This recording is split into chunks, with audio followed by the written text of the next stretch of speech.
সকালবেলা ঘুম থেকে উঠে সর্বপ্রথম আমাদের কাজ হচ্ছে রান্না করা, যেটা আমি করতে বসে পড়েছি। এখানে আমাদের চোখ খোলার সমেত আলু ভাজা হচ্ছে। এখানে আলু ভাজতে ভাজতে ভাতটাও রেডি হয়ে গেছে। আলু ভাজাটা একটু ভাজা ভাজা হয়ে যাওয়ার পর এখানে জিরে আদা লঙ্কার মশলাটা দিয়ে দিলাম। তারপরে কড়াইয়ে তেল দিয়ে লাউ ডাঁটা আর আলু দিয়ে একটু নেড়ে নেওয়ার পর সর্ষে বাটার মশলাটা দেওয়ার পর শাক দিয়ে একটু নেড়ে চেড়ে নিয়ে তাতে জল ঢেলে দিলাম। এখানে ডালটা আমাদের রেডি হয়ে গেছে।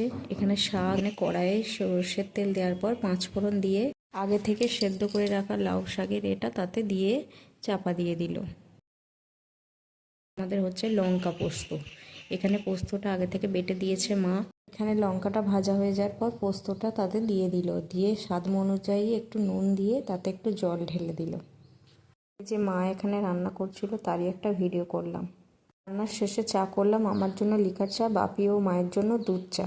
বরমশাইয়ের এখানে খাওয়া হয়ে গেছে, বরমশাই এবার কাজে বেরিয়ে গেল।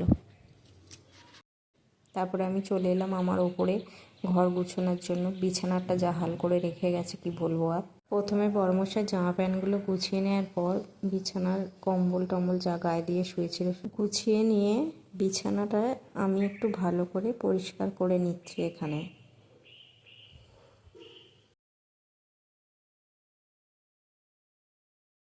তারপরে বরমশাই জামা কাপড়গুলো নিয়ে আমি ওয়ার্ডরোবের ভেতর রেখে দিলাম।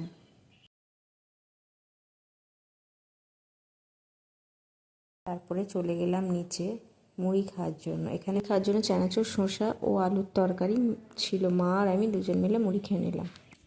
তারপরে আমি চান টান সেরে আমার ঠাকুরকে কিছু ফুল দিয়ে দিলাম। ফুল দিয়ে সুন্দর করে সাজিয়ে নিলাম এবং ধূপ দেখিয়ে দিলাম।